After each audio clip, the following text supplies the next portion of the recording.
Hello, welcome to the Fitila Podcast, a space where we share stories, ideas, and solutions that connect local experiences to global change.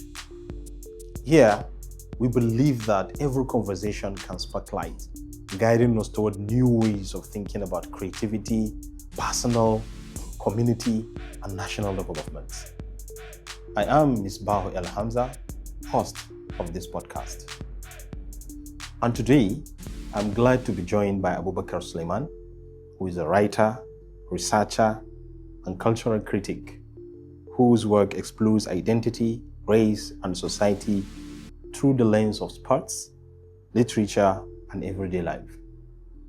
Abubakar currently based in Wisconsin, the United States of America.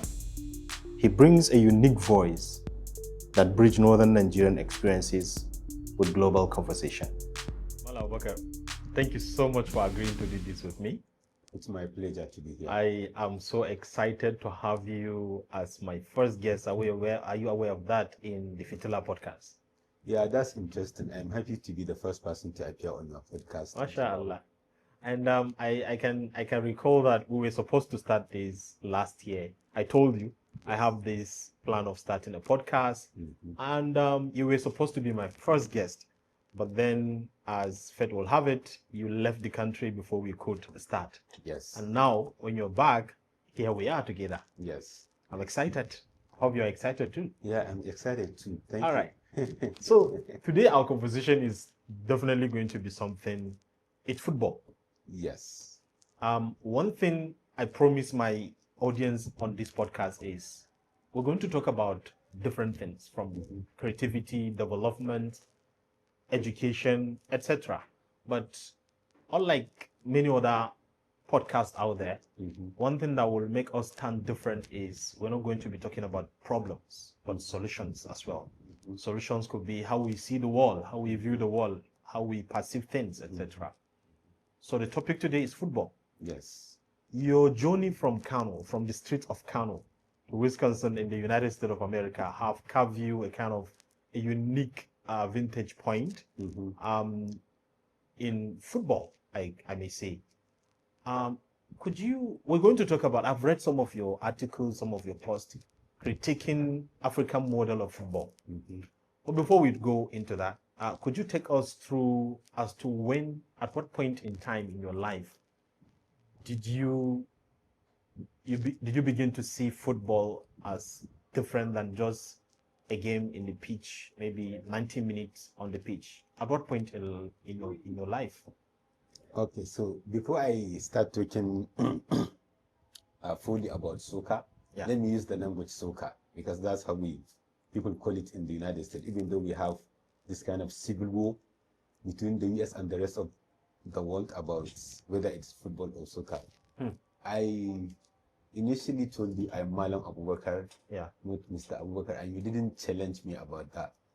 When I came back to... Why do you prefer Malam instead of Mr.? You can see that my social media handles also changed to Malam Abubakar. Why is that? Yes. So even though there are some pushbacks, backlash and protestation from people, but I prefer to call myself Malam Abubakar. What do you call a person who leads Jumu'at prayer? Imam. So that's the point. Do you lead Jumu'at prayer? I lead Jumu'at prayer in our city. Wow. And when I come back, friends would, oh, you are Imam? They would look at me somehow, as if, I didn't deserve to be an Imam. So my plan, before I travel, like some few months ago before I came here, was when I visit Nigeria, is to have a mosque where I will be leading Jumu'at prayer. But Kano people will not allow me to do that. We're going to talk about that maybe later. Okay. I don't know why. Okay. But you haven't tried? Once you propose the idea, talking to friends, family, no, you cannot do that. Imagine. I thought because in our mosque, in our mosque, you have people from all over the world. Not just people from one country. So definitely you might have some people who are, descendant of the Prophet, and you lead them in the prayer. So who are the people in Kano that will say, oh, you cannot lead us in prayer? That's the surprising thing for me, actually. Well, in Kano, we also have people who claim to be descendant of the prophet too. So many degrees away from the source, right? So here are people, direct free from the countries. With an established fact of lineage. Yes. So from all over the Muslim world. And you lead them in prayer, right? And then people back home will say, oh, you cannot lead us in prayer. That's the surprising, that's the explanation that I wanted to have from the people of Kano. Okay, let me speak for the people of Kano. Maybe in the United States where you lead Friday prayer, you might say there are few who could lead Friday prayer. No, unlike in Kano. No, there are many, many people who could lead the prayer. There are people who memorize the Quran, people who came from different backgrounds with great Islamic knowledge, right? And interestingly, we play soca with the Imam. That's how we became friends. Our Imam also plays soca.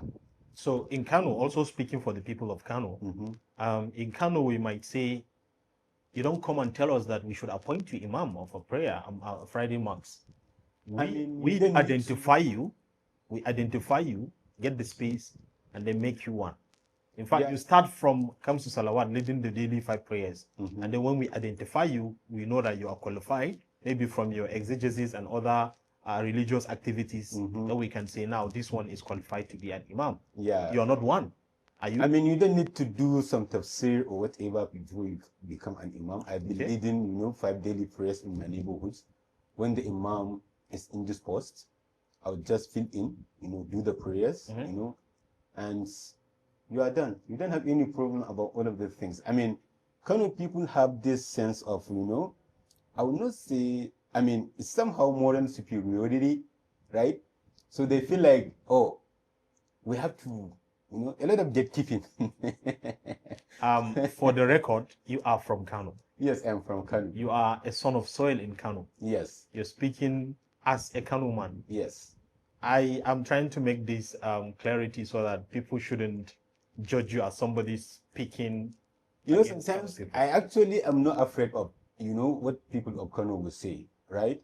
I mean, what my people. Yes, what the people of Kano will say. Sometimes you can see ethnic champions, talking to people who are not from Kano. I feel embarrassed, when people say, I shi ba daga karan nan yake ba. Ka gane? So this kind of things. And then people, you can find some people that you can see highly inexperienced, unexposed, not well-traveled, well-read. And then you have all kind of, silly talk, ideas that will not fly, ethnic chauvinist. So you just laugh and this you allow people. But for the stuff like that, my point is I would start, I've been leading prayer in my neighborhood. I would start with family and friends. But whenever I talk to people, they're just like, Abubakar, are you the one that will lead the prayers? Say, yes, I'm the one that will lead the prayer. When you made mention of some things you said about some people in Kano, I have a personal experience to that. As you know, as you are aware, I grew up in Jos, right? So when I came to school in Kano, of course, this is where my root is. People from Kano, because the way I dress, it's entirely different from how my colleagues at school are dressing. And they know where I am from. Like, they knew that I am from Jos. So I was somehow taken as a second-class person, right? Even though I identify myself as a Kano man. There was even a time when others don't think I am a true Muslim. Just because of the clothes I wear. I don't wear kaftan as I do now, right? But then I remember posting it on Facebook sometime. I didn't post it, actually. I made a comment, and there was one Dr. Ibrahim Musa, who is also a son of the soil in Kano. And he said, look, Ms. Bawu, all these things, we know things like this are happening. Forget about all those, little chaps with their little talks. That was when I began to have peace of mind that, okay, we have some educated people who think differently. And then we have the others who have always this superiority complex of a thing, to see other people as second class than they are. And I'm glad this is coming from you, who was born and brought up in Kano, unlike me, who was born and brought up in Jos. Yes, so the thing is, people should constantly be speaking out against like opinions and senses like this that promotes maybe exclusion, right? You come from anywhere, and then even if you have like traditionally some roots from Kano, there are people who would still tell you you do not belong. Exactly. Right? For one reason or the other. But they don't realize that migration has traditionally fueled progress and development. Take anybody in Kano, you will see that they came from somewhere, right? So when you have like a kind of closed society, you're also closing ideas from coming into your society, which prevents progress, development, you know, and maybe cross-cultural, you know, mixture that would breed in new product, new ideas, let me see, new development, right? So whatever you do, you'll see that unless your ideas, your concepts, your philosophy get into contact with outside world, that's when it gets tested and see its strength. So you learn from others, also you improve what you already have, right? Others can also learn from you. But once you have that closed, I think one of the things that I said that is disadvantage to Kano is this idea of extreme exclusion, conservatism. Conservatism can sometimes be good, but it's not a big deal. It's not a big problem if you embrace, you know, inflow of new ideas. And I think that's why I am happy with the modern technology actually, because it doesn't deal with physical barriers.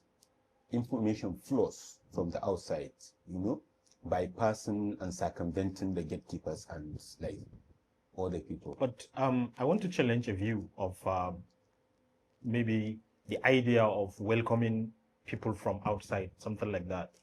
I want to argue that in Nigeria, I don't think there is a state or people that welcome others who are not them, like the people of Kano.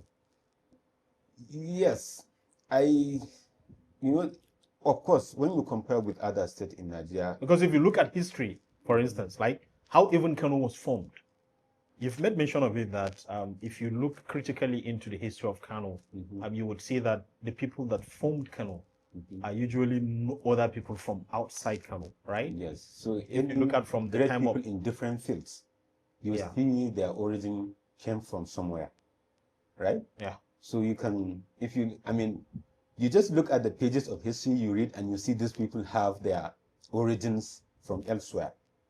So you get surprised if people are talking about, you know, this guy does not belong here. Even if you are born, or maybe two generations, you know, one generation came from somewhere, but still people will talk about, except maybe if you made really, really great achievements. But let me go back to what you just said. Okay. I always say, if somebody is doing bad thing, it's not a reason for you to do that bad thing. The best way to understand this is to say that if somebody jumps into a fire, would you jump into the fire as well? You don't, right? So Kano is very accommodating, you know, politically, economically, religiously as well, except if you touched, you know, sensitive issues about the religion that the people practice. And that's why I have problems with other people, you know, foreign journalists, media people, especially from the South, right? So for them, I mean, why would you not respect the culture of the people? We talked about freedom of the individual, whatever, what have you, right? But we see how all of these lies are exposed, you know, at the international scene. I'm talking about the situation in Gaza, right? So all the rules are just like lies, and now the mask is off. So this courtesy of technology. Yeah, courtesy of technology. You have been reading stuff, you know, you have been fed propaganda. I would say propaganda or the news. You know, when you read really deeply, you find all of these things to be really funny, because you've already known. I mean, people write and then they get killed. Yeah. mysteriously. So we ask questions. Who killed them? Which is very interesting, you know. So stuff like that. Really, wherever you go, you must respect the culture of the people. You must respect the culture of the people. The culture of the people in Kano is religion. You go elsewhere, the culture is something different. So that's why, if you go to the United States, they'll always talk about immigration. If you cannot assimilate, if you cannot respect our culture, they would also say, oh, you need to leave. It's bad, right? That's what I am against, right, in my talk. But nonetheless, how would you apply, different rules for similar situations? You want people of Kano to allow their religion to be denigrated, right? I mean, go anywhere, you'll find. You live peacefully with the people of Kano, except if you mock their religion, right? You kill people in Kano. When they travel to the south, they got killed, their property burnt, but nothing happened because they have like high tolerance. Abubakar, sorry to cut you, but then all these thoughts you're having now, were you different from the people we are pointing fingers at currently when you look back in your life in Kano, growing up? Did you look at others as second class or people who do not belong to Kano? At what point did you have this mindset shift? I don't see that the world is bigger than Kano and we should accept people, be accommodated. I don't think I have that narrow mindset right from the start, right? I grew up with people who have that same sentiment. I mean, my world was very narrow before going beyond secondary school. So you see, primary school, all the kids from the same neighborhoods. Secondary school, all the kids from the same catchment area, local government. And then high institution, you have people from all over, at least from all over the region, maybe the northern region, and sometimes from the south. I mean, I went to Kano, so you have, a sprinkle of people who are not Muslims, who are not northerners. But I have friends from other places outside the ancient city. So I asked myself, whenever I went back to my streets and we have like our friends talking about this xenophobic sentiment, I was like, I have friends in particular and he's a good guy, right? So I cannot hold such negative view against my friends. So that's when I started reflecting deeply about this kind of, xenophobia. And I would say, whatever they say, I would say in the same neighborhood where my friends live, they have great people who, made great achievements. I was like, oh, so if you are talking about location and roots, these people also have, they have great achievers. So what exactly are you talking about? So that's the thing. You begin to ask questions. Yeah, that's the thing. That's the question that I begin to ask. And you realize, what if your brothers and sisters travel elsewhere, right? They don't need to go to the south or outside of the country. Simply, they can go to any other state in northern Nigeria. How do you imagine them to be treated? Simply because they were not born here or their parents come from that state or town. All right, let's leave Kano people like that. Let's talk about football. Okay. Now, growing up in Kano State, how did you the first see... question you asked? Yeah, I wanted to ask. The first question I asked was your movement from Kano to Wisconsin in the United States, where you teach, right? What do you teach, by the way?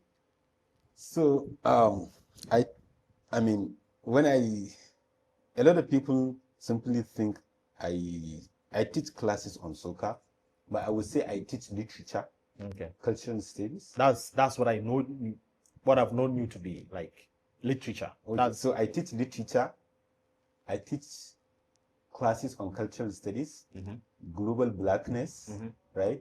Street culture, space, and youth. So these are the stuff that maybe make the core of my research area. Interesting. So let's talk about soccer, space, youth, philosophy of the game even. Yes. I asked the question earlier. At what point in time in your life did you begin to see the game of football as different from what all of us see football? Okay, so I would go back a little to when I first traveled to the United States. In the department, there was a professor who taught classes on soccer. So he called the class Soccer in Africa. And I look at the class, you look up a class online and then you see what they are doing. And, oh, this is interesting. And then I shoot the guy an email. And, oh, you can come in, you can. So I visit the class, and then whenever they have conversations, they ask my opinion because I am from Africa. Okay. Right? So it's like a kind of, I would not say an authority, but I was speaking from experience. Yeah. So whatever I said was from the experience I had, playing the game in the street of Kano, also going to the viewing centers, sometimes even going to some other films in Kano, right? So I was speaking about, and eventually the professor left, and it was great class. Students liked the class. A small class, but it was interesting because can you imagine, of all the fields, of all the classes, of all the topics in the world, these guys are not footballers, but definitely people who like the game, and the politics attached. And it's interesting when you ask the student, they tell you their backgrounds.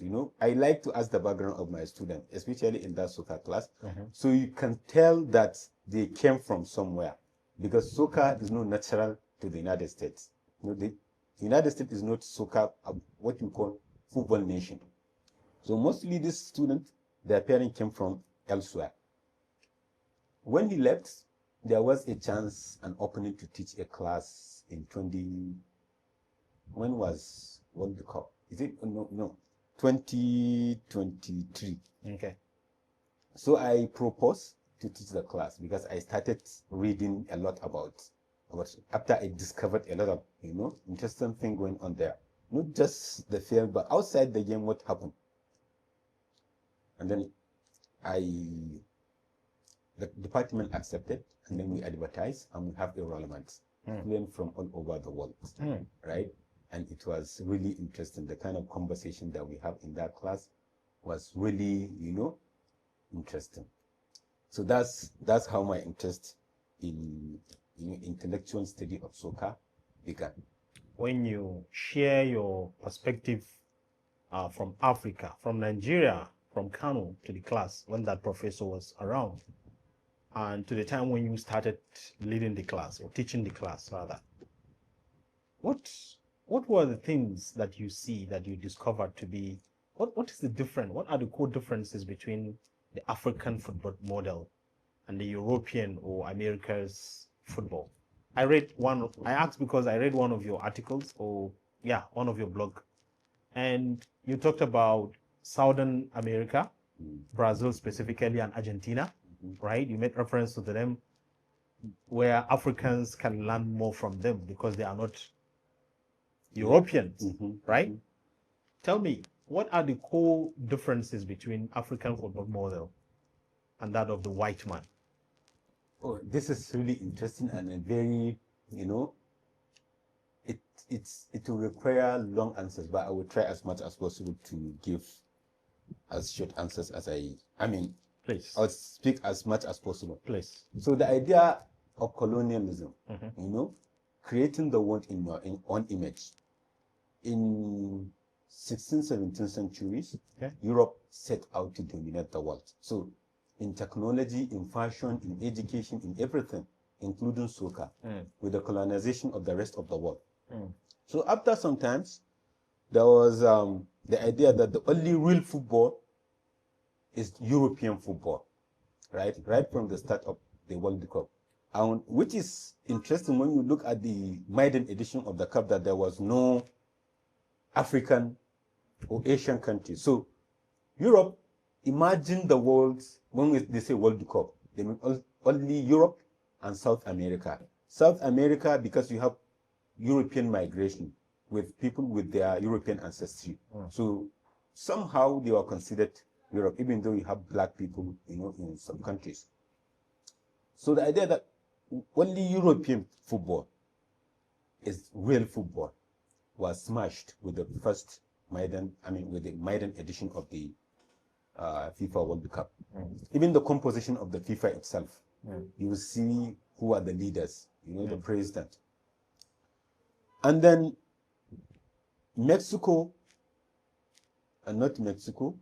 Uruguay won the first in 1934. They won the World Cup, and then Europeans continued to dominate somehow. But then Brazil came up with the idea that, it's not only, they somehow in the street, in their communities, they were decolonizing the game without them knowing. Somehow, until they started doing the conscious effort of decolonizing and, putting cultural elements from their local community. So they invented new language, new playing style, from the, like I said, from the street, from the cultures that they have, from the mythologies, stories that they tell. So they incorporated those stories, tales, mythologies, stories of their legends into the game. You remember the gaucho. The gaucho is a figure in South American folklore. They employed that figure into a soca. Gaucho is someone who is clever, rude, and somehow very brave, who would travel from the Amazonian rainforest up to the town. And it's a really dangerous journey. So you have to survive. And it's not something like something physically strong, the figure, just like Gizu, right? So the figure had to cross the dangerous Amazonian forest. And if you survive, because he would survive using wit and intelligence, right? So that's how you have the idea of like the Brazilian soca, but also the cultural mix.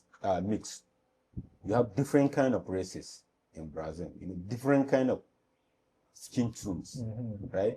So the idea of the great Brazilian footballer is someone who is a mix, miscegenation. You can call that. Okay. Yeah, so the Brazilian footballer is also someone who lives in the streets, who knows the culture, who plays like a dancer, right? There was a time when, just like we have the 5-a-side stadiums, cultural associations, people forming clubs. So some wealthy people in Brazil were forming those cultural associations, clubs, And then because they like football, then in some neighborhoods you can find kids who are poor, but they can play the game. So they give them access to come to use those facilities, right? When they come, they would enjoy some kind of social connections with the elites of the society. That's how they started forming clubs and recruiting players from the poor neighborhoods. And then these players will find themselves into the national team and then into the clubs around the country. And then exports to Europe started booming, right? That's how you have, traditionally Brazilian players going outside to play the game. How is it in Africa? What was the story? While all this was playing out for them in South America and in Europe, what was happening in Africa? So I said that if you look at the first World Cup editions, yes, you don't have African countries, which is an interesting thing. If we go back to the idea of colonialism, nation states, and sovereignty. So if you are in the World Cup, it means you are an independent nation. And African countries were still under colonialism, European colonialism. So there was no chance for them to have a slot, a path in the World Cup edition. So first, you need to have independence. When you have and that's why football is tightly connected to nationhood and colonialism in Africa, because it's colonialist and missionaries and traders who brought the game to the continent. And that's why the spread of the game mostly starts from what you can call the coastal cities. Okay. Cities that are across the waters, where Europeans arrived, they set their tents, they set their offices, missionaries and shops. And the Portuguese came, etc. Yes, yes. I mean, we are talking about the late colonialism, not even the... Okay, the earlier ones. Yeah. Okay. So that's around the 1800s. That's when the game was, I mean, the FA, Football Association in England, was formed. And then the spread of the game moved across the world. Wherever European went, they moved with their culture. That's exactly also what you have in Brazil, Argentina, also here in Africa. So because of that, our idea of the game was simply European, even though there are some vernacular aspects, some vernacular elements that were later incorporated. I mean, during even the early stage, you find, of course, racism and segregation, where Europeans will have the kids, proper costume, but Africans could not. And when you go to the field, the stands, seats for Europeans, no seats, that's where, Africans will be standing, right? But then, if you are a great player and you are a clerk in one of the offices or ministries, the railway corporations, the major companies, or somehow the military, a junior clerk in the military, then your boss and your goods will give you an opportunity. Oh, we can enroll this guy in our team, and then you have access, social mobility, prestige, and access. So that's how, Africans were recruited in the game. And of course, during the colonial period, you have people like Zik, Nnamdi Azikiwe, traveling, football tour. Up to today, you can see that when government and non-government organizations wanted to have a campaign that would be accepted, they organized soccer, because soccer brings people together. They can, it can bring people in one place. So you have a chance to talk to them. Yeah. So Zik would travel, organize a tour across the Nigerian cities and towns, and then play the game, and then talk to people about political struggle, the need for independence. So you have also all the major national leagues and cups and tournaments were named initially after European key figures. Sometimes maybe a big businessman back in their motherland, or somebody, a key figure in colonial administration. So Africans started naming these clubs and instituting new tournaments, after names of African, heroes as well.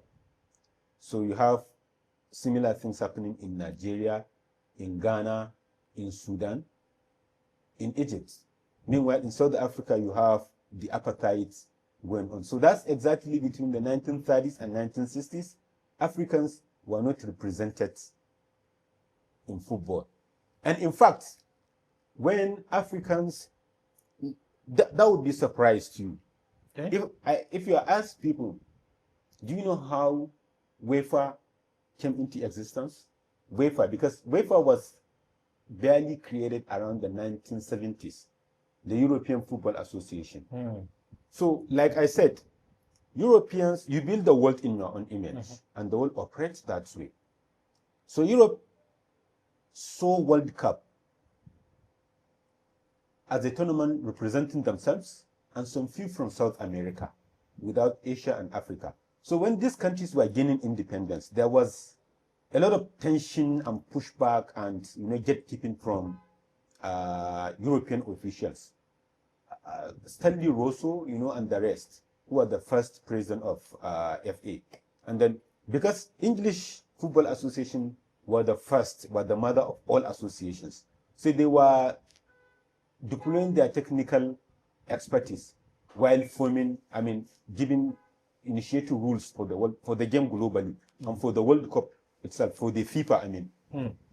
And then when African countries and some Asian countries gained independence, they wanted to be represented. Europe said, no, we cannot have equality with these people. No, the black people are less intelligent.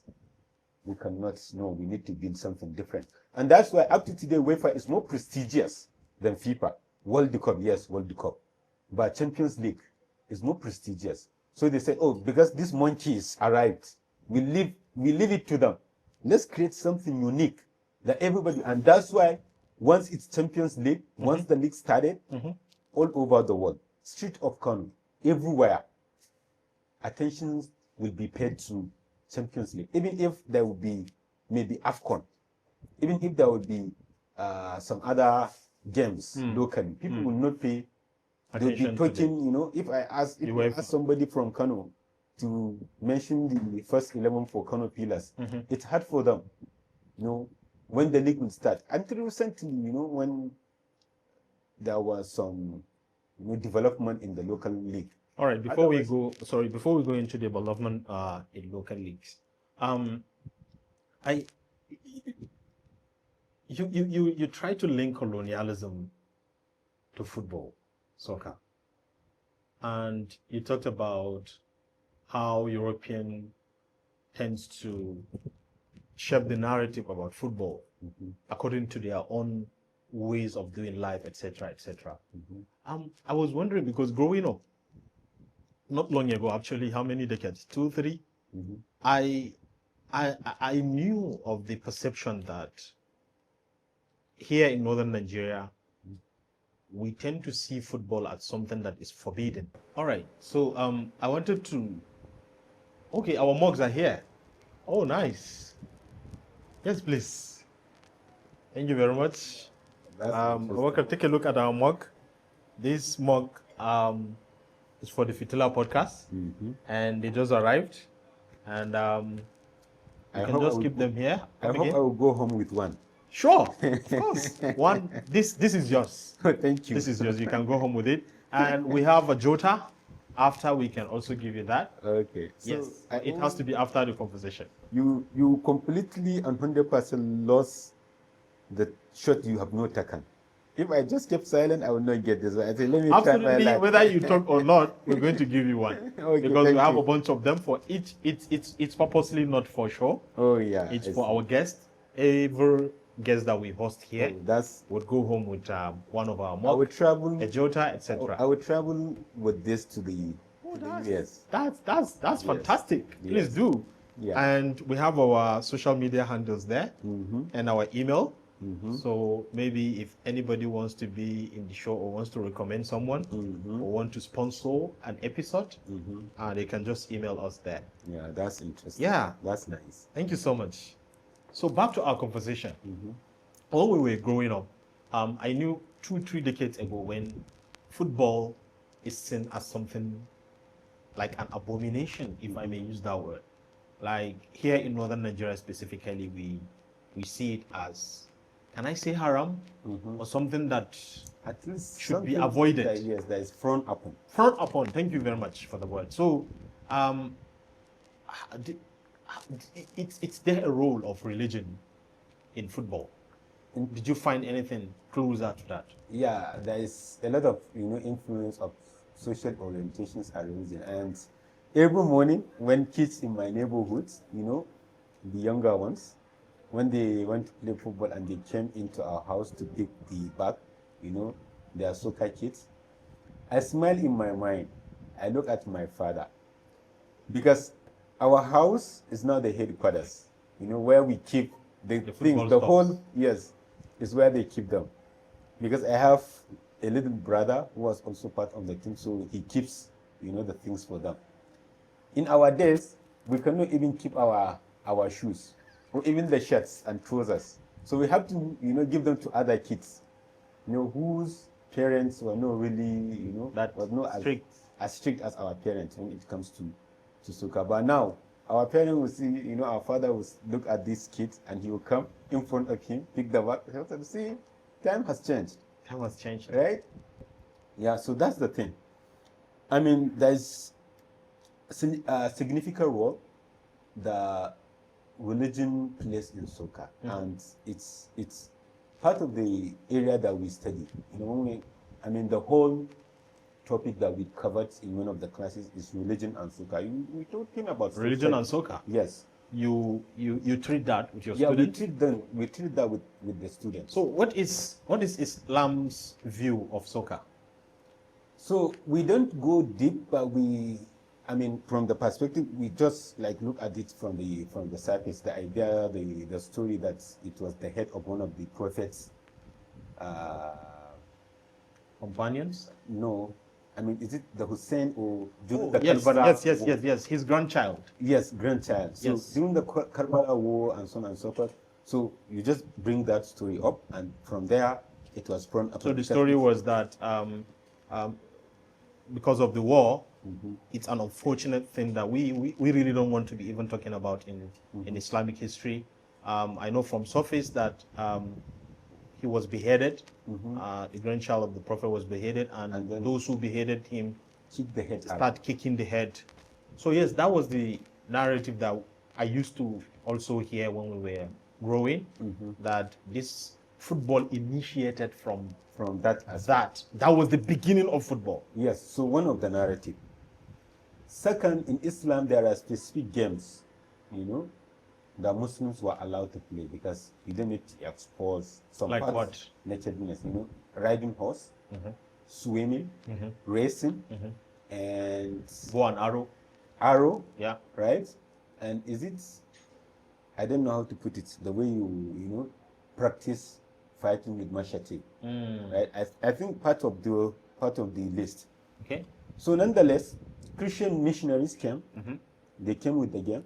And you remember the tension and pushback when they came to, with the idea of colonization. Because I always say, before that colonization, they already arrived in Africa through the North Africa. They were in Tripoli, Libya, and then they came down to Kano. They studied, they see the intellectual history of the people. But later, when they came through the ocean, they wanted to colonize. And they wanted to instill a new religion, so pushback. So everything from the West, from Europeans, was at least seen with suspicion, treated with suspicion. Yeah. So they came with the game of soccer, and people in northern Nigeria were skeptical about that. Yeah. So that also. They were literally skeptical about everything Europe. Yeah, about everything Europe, and somehow they are right. You already have your traditions, right? Several hundred years. We already have our writing culture, in the medieval Europe, there were more functional literacy. There was more functional literacy in Africa than in Europe, right? So going back to football, and then people did not really accept it. And that's why if you look at the traffics and the routes of football migration, it's mostly from other parts of the country, right? Which is not bad if you look at, the orientation of the people, but things are changing. But what we discovered is, of course, for both Muslims and Christians, you said you believe in this kind of Abrahamic religion. But then when your favorite team is playing, when the game, from the European perspective, is scientific, and then you go and consult with the traditional healers, sorcerers. They ask you to slaughter particular animals to maybe give alms, right? But there are also people who don't do that because they know that's haram, that's totally takfir. So nonetheless, they will not do that, but they will do fasting. They will slaughter animal and share the meat. They will travel to Mecca. All those things that religions agrees that you can do. You can do them, and you be can closer to God. You can use, this kind of sacrifices that you make to ask for prayer. Yeah. And then people do that, right? I remember there was last fall, I visited a class. I talked about, racism in soccer, global blackness. And then we read an article. I shared some songs, Liverpool. Mohamed Salah, Mo Salah. yeah, is great. He's loved by everyone in Liverpool. And they have this particular song that they say, we can pray, we can fast, you know. I was reading the comments, somebody was saying, and because of Mo Salah, I am now a Muslim. Wow. See? So it says somehow football also reduce biases, you know, from in-group exclusion. So you have Europeans become Muslims, liking Salah. I mean, if they don't, you know, somehow initially will not like him, but now. So you also have Muslims doing unlikely things for the game of soccer. So you have, you know, soccer featuring prominent or intertwined with religion. And Are these the things that played out for us in northern Nigeria to have a different view of football, to accept it today, to even want to see our kids playing and making money out of it? Yeah, things are changing, like I said. You know, there was isn't really strong pushback and tension as you can find before. So now people, and of course, because there's a study that said that talked about Didier Drogba, the influence of Ivory Coast. Yeah, the influence of soccer players in their local communities. So you see people happening around you, and you can quickly cite examples, right? I mean, now we are talking about Ahmad Musa, you know, Abubakar Umar Sadiq, all the other players, you know, that you can find in Kano, in Jos, in Kebbi, in Kaduna, in Sokoto. And we see the From northern Nigeria and Muslims. Yeah, northern Nigeria and Muslims. Because now, let's not take it even further to go to like Arab and some Asian countries or in North Africa. In your local community, you know, Ahmad Musa is doing great things, even after retiring from, you know, international, I mean, club sites aspect of the soccer. So you see them, these players doing great things, doing charities, sometimes, you know, paying medical bills for people, you know, attending local schools and donating money. All humanitarian activities. Humanitarian activities, right? And then, this is also great things from this perspective, right? So I often joke with people in my neighborhood, the mothers, you know, because I know them. Okay. I visit their houses. Okay. You know, I just can decide to enter any house and have a chat with the mother. Yeah, it's normal. It's a normal thing actually in our settings. Yeah. So I will ask them, do you want, assuming Abubakar is a sheikh, you know, with a great following and a mosque, do you want your child to be like Malam Sheikh Abubakar, or do you want your kids to be like Ahmad Musa? And then some of them will start thinking, you know, having like divided opinion. They don't know what to say. So if I want my child to be an Islamic scholar, yes, and then maybe one famous footballer. Yes. For me, I would say For me, I would say I want my child to be footballer. But what do the women tell you in your locality? Well, they will have to think. You know, that's the effect of modernity. And then you now tell them that this is your own perception. You would like your child to be a footballer. Yeah, I would like an Ahmad Musa. Yes. I mean, I will have like 4 kids. Okay. 4 kids. I mean, it was initially 2, but we wanted to have 4. So 1 would be sent to Sudan to become a great reciter, like Muhammad Nuren, because I like Muhammad Nuren. And the other would be sent to Barcelona, right? And the 2, they can do what they want, if they want. So this is your plan, your future plan with your own wife. Yes. If you have 4 kids, yes, one definitely there would be go and study religion. Yes. An Islamic scholar. Yes. One would go because I would build a mosque. You know, from Maghrib to Isha, I like reciting the Quran. So what do you do? So we just sit down, and then this great reciter will just be reading, or we open our books, our Quran, and that's when I am. Why would you decide to choose for 2 kids what you want them to be, and then allow the others to choose for themselves? Are you not being so selfish? I'm not being. And why wouldn't you decide? Why wouldn't you allow the other 2 to decide? Perhaps that could not be what they want. Because I am their father, I brought them to the world, so I have a stake. I don't believe in that free hands that people were talking about. If I brought you to the world, then I must have responsibility. I must have. So if they became bad, still society, the government, and all the people that you are talking now about will accuse me. Are you aware that kids are now beginning to take their parents to the court, Where? accusing them of giving birth to them to this world? Yeah, because situations might happen like this if the parents were unable to, take care of the kids properly. That's how they do that, right? So, I'm afraid because our world is changing rapidly, and we're having this infiltration of ideas from different parts of the world, ideas that are not in tandem with our own here, right? So perhaps this is a conversation that is already ongoing in Europe, in the Americas, etc., of children, suing their parents, etc. I'm afraid eventually it may have to flow down here. So I don't want you to find yourself in a situation where you're a kid. No, I will not find my situation because I'm going to give birth to a Hausa man. Remember, a culturally Hausa man, Hausa boy.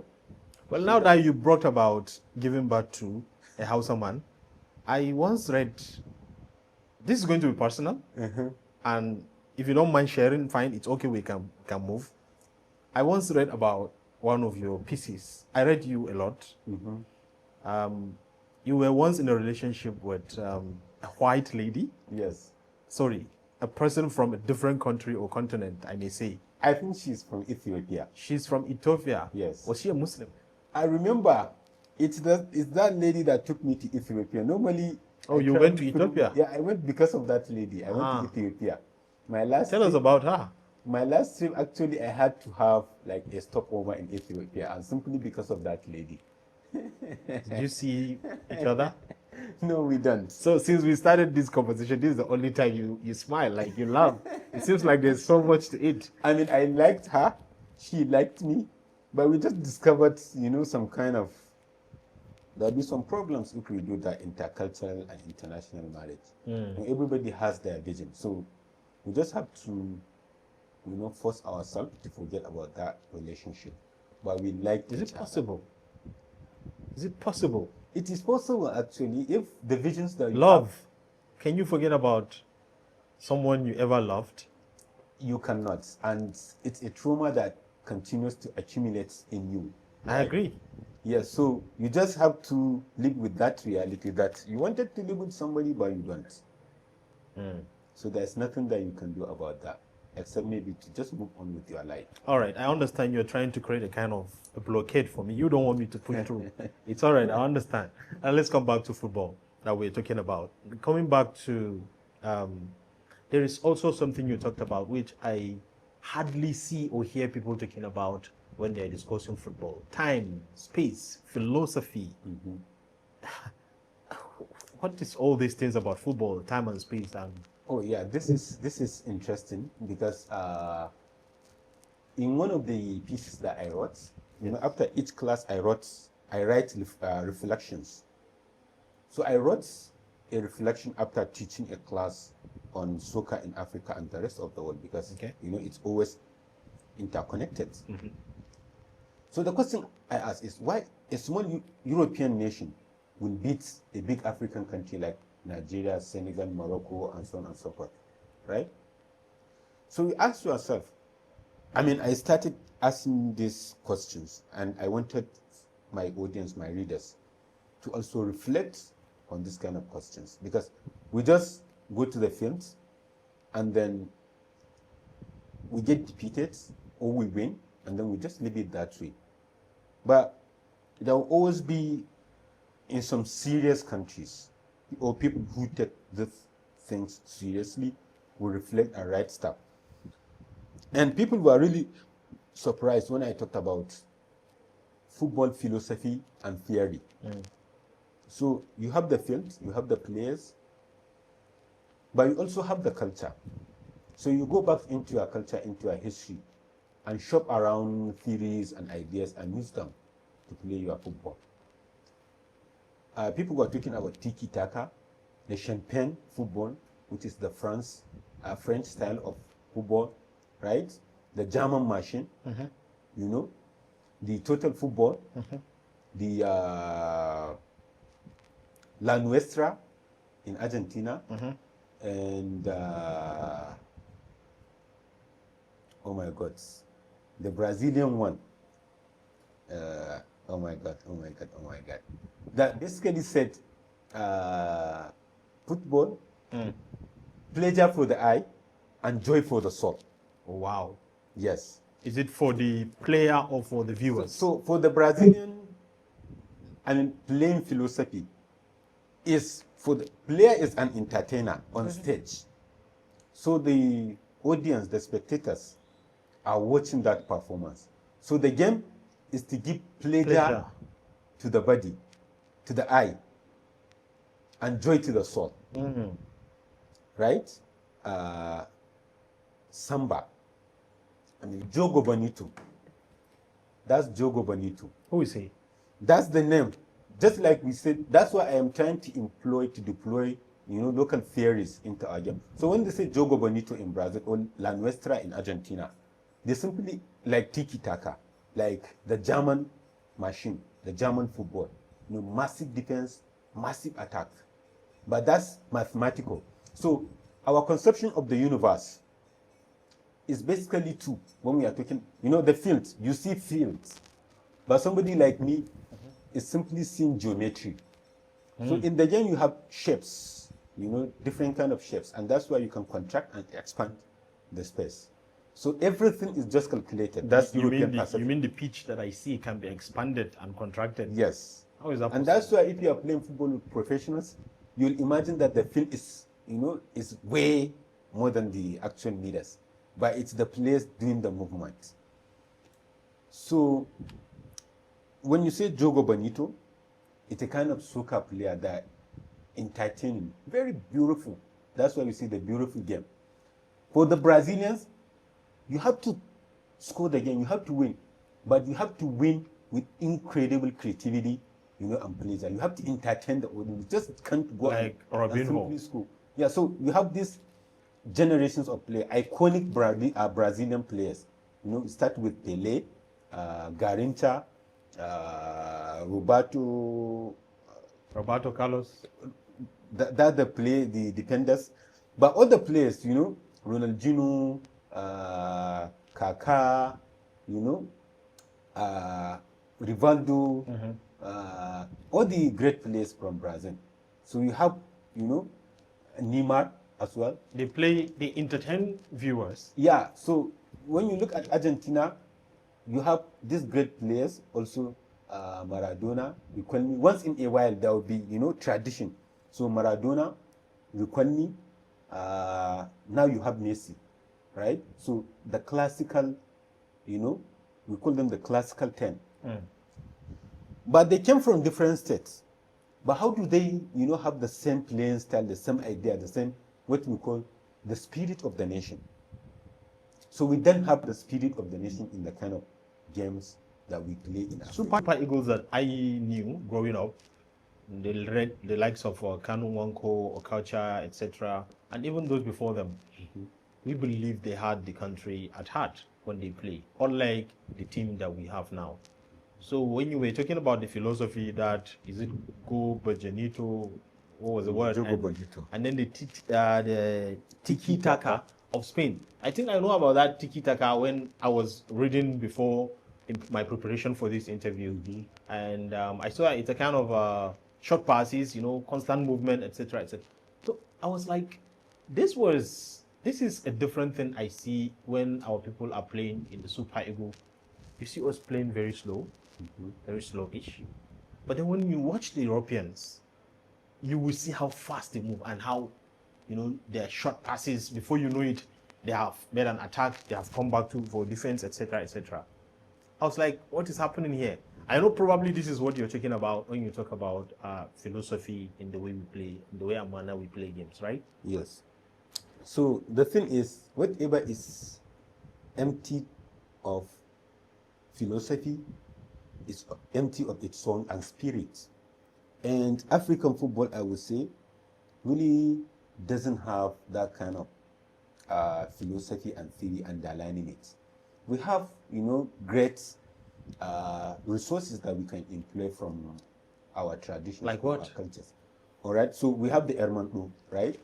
So you can philosophize that concept. What is Ermandu? So the local football that we play in the streets, because we really, it starts from place of lack and want.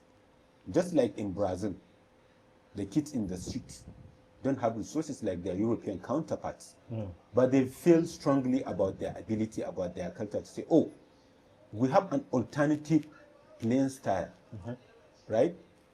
So you have Jogo Bonito, you have La Nuestra, all coming from the same place like the Elmont that we have. But in Nigeria, you have something that will unite the entire nation. Even though football does that, but it lacks unifying theory. What is the plain idea of Nigeria? You are talking about the slow football, right? Slow football is not bad as long as it pays, you score. But exactly as even Kano pillars, for instance, where the plain philosophy for the team, right? So they'll say manager, tactician, whatever. As long as you don't have that grasp, philosophical underpinning, things that guide you, you're not doing anything in the game of soccer. Do you think this is why we've not been winning? Yes, that's one of the reasons. Like I said, all right, appearing on the field to play the game is simply 25% of the total, performance of the game. There are many things going on behind the scene. All right. So, Mala Abubakar, you are a soccer scholar. You teach soccer, and you've seen lots of problems which you are sharing and discussing with your colleagues out there. I don't know why you decided not to come here and teach us football. Would you take on that before I ask my question? Why do you not decide to teach us football here? I try to, when I have some thoughts a year ago, to reach out to some things and say, oh, I need to, because there I do outreach. I meet with the teams, and do a kind of talk to them about football philosophy and theory, and try to help them find their plain idea. So here, when you reach out, it's either silence, or when there's any response, it's either they were thinking you are bringing money or you are collecting money, right? So how about in our academy? Well, what stops you from coming to our universities, our colleges? I mean, a lot of bureaucracy, right? If I want to teach, the class I teach is not like I will go and we do studies, we study theories that other nations, other countries, implemented and how they implemented them. But here, outside the classroom, it's me inventing, doing the readings, and giving summary and insights. So, can't you get the same atmosphere here? If things are very difficult, just as I realized, I set up my own football club with the local kids in my neighborhoods, buy everything for them, and just allow them to be kicking the ball around. Okay, you are deviating. You don't want to answer the question, by the way. But okay, I wanted to also come to your club that you have founded here in Nigeria, in Kano State specifically. We've talked about problems, why we are not winning, etc., etc. Like I said, one promise we made for this podcast is we provide solution, and I believe that's what you're doing with your club. Tell us about your club. What do you name it? How did you form it? And what is it out there to achieve? Yes, so after I taught a class online, and it was during the European Cup, I have these guys from all over the place, Europe, Asia. And then one morning, I was just sitting in my house, and then, the kids were playing, Salah match. I snapped the picture. And then in one of the classes, I just shared the picture. Oh, it was interesting, dirty costume, without shoes, with the, old irritated ball. We did, why can't we do some fundraising? So I asked if anybody of the student was interested, they can send money, and then we raise funds. We buy stuff, and then we took the kids to the stadium, and then we started. So that's how we we formed the team. And then, because it was at the initial stage, I've been doing a lot of reading, doing research. Then I sat down with creative people. We came up with the logo idea, the brand theme, and so on. So people were asking, you need to do all of those things. I was like, what do you mean, right? So all of these international clubs, big names, they have, in addition to like plain idea, they are representing something about their community, which if you know, people I see, they just forming clubs without that tradition. So you want everything is just superfluous. One thing you want to do differently, it's build a club with a philosophy. Yes. And we started right from the brands. And then you see, now we are just... What is the philosophy that you guys are championing? So when I say we are representing something. What is that something? So community where the kids come from. Because it's a kind of impoverished community. Which community are you presenting? So, I mean, I came from, my neighborhood is between two, I mean, Ofo Weka, Ofo Dono, right? So I would say I came from both, because I live in both neighborhoods. What is peculiar about that area? There is nothing peculiar, but just like any other place in Kano, almost. Okay. Like most of the places, you know, you have poor people who couldn't imagine themselves to be doing great things, you know, going to places.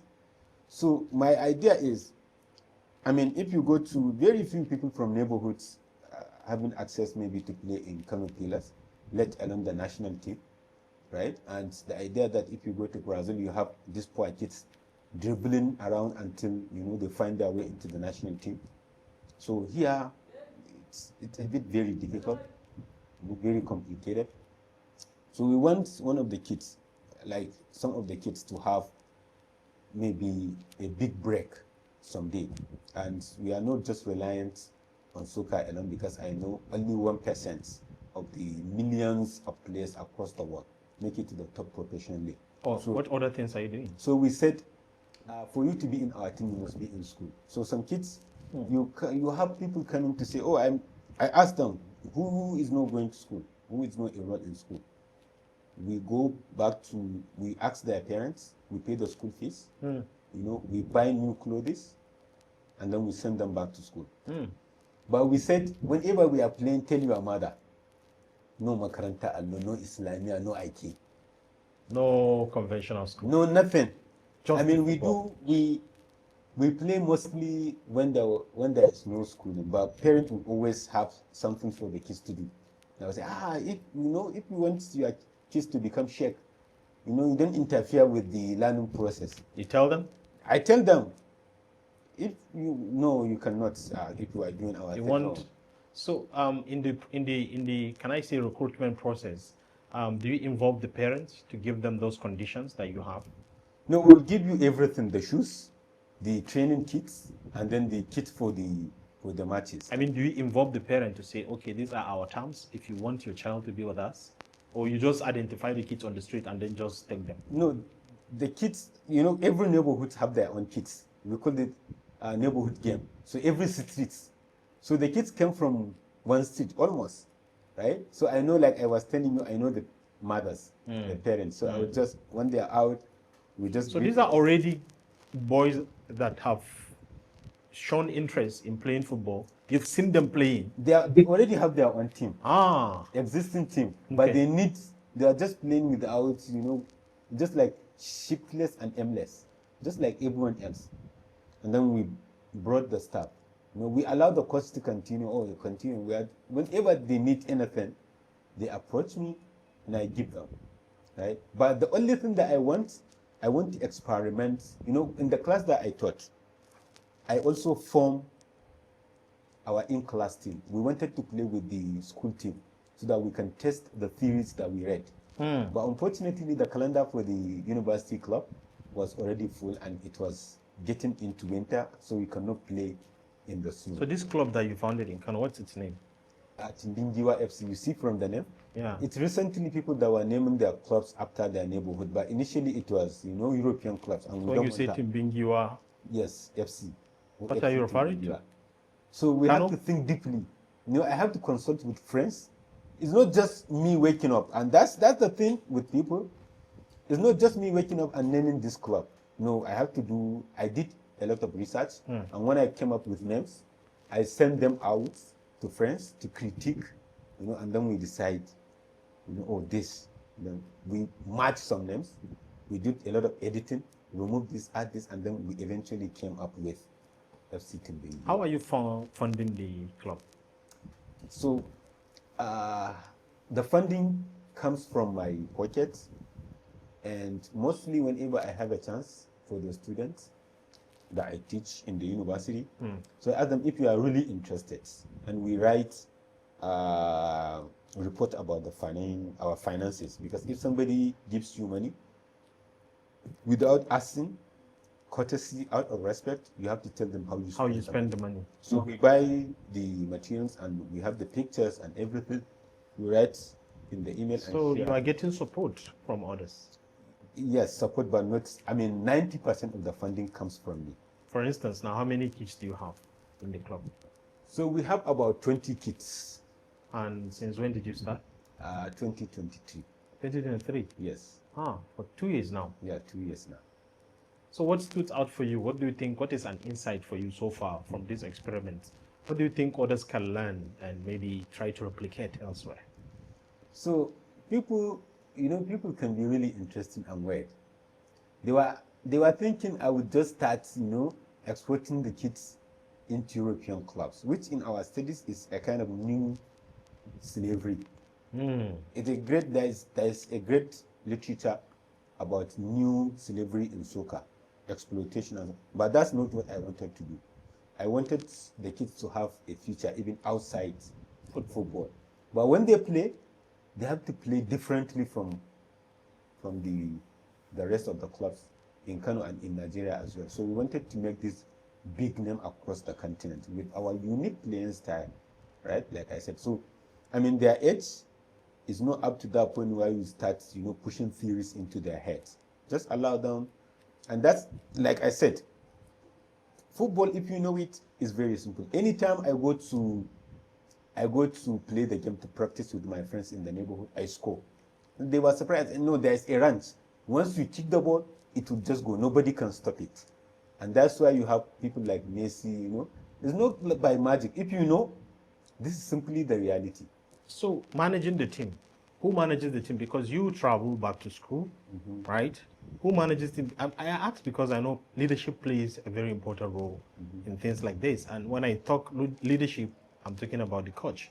How did you try to have the coach on the same boat with you, to think like you and have the same culture of training the kids, with the same mission? So the thing is, I don't really have to be really present, strict, or bothered about them thinking the way I want them to do. Okay. But what I do is to make sure that they have anything and everything that they want. And then I buy the coach manager, everything that they need, I give them.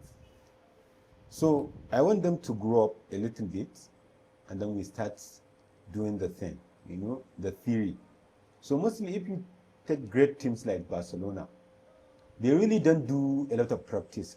Practice in the way that we do. That's why I mostly wanted to visit like the great clubs and see how they practice. If you don't do lectures, video analysis, theories, then a great aspect of your soccer is missing. And this is why, like, for now, we are just laying the foundation.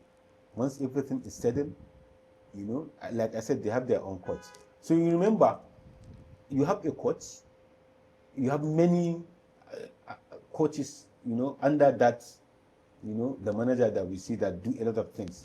Somebody is fitness trainer, somebody is this, somebody is that. So you have also the teacher of the teacher. Somebody like Pep Guardiola. I mentioned Francesco Cirolo, right? A Spanish philosopher and professor of, sports in the University of Madrid and then Barcelona. So what he did, we don't know him because he's behind the scene, but all the theories, all the philosophies Barcelona becomes what it is because of people like him, right? The Brazilian team, you are talking about people like João Avalanche, you know. The Argentinian team, there is a great, conversation there was a conversation between the plain idea of Argentinian, football. So two philosophers.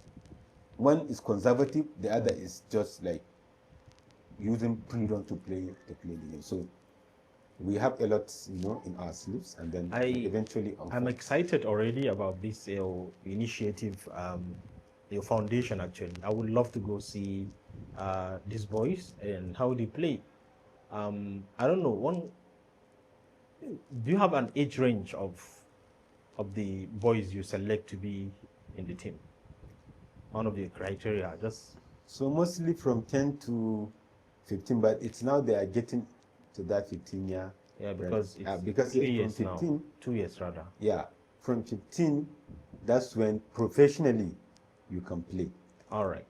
Thank you so much, Abubakar, for doing this with me. It's been a pleasure to have you around. All your tight schedules, etc., but you've made it. Yeah, I wish. Thank you so much. I wish you have a very safe trip back to your students in the United States, and I wish you success with your little lions here. Yeah, thank you. I can't wait to see what will come out of that experiment. Actually, I have been excited to see the results of the effort that we've been making. Mashallah. Yeah, thank you so much. You're welcome. And keep leading your Juma prayer.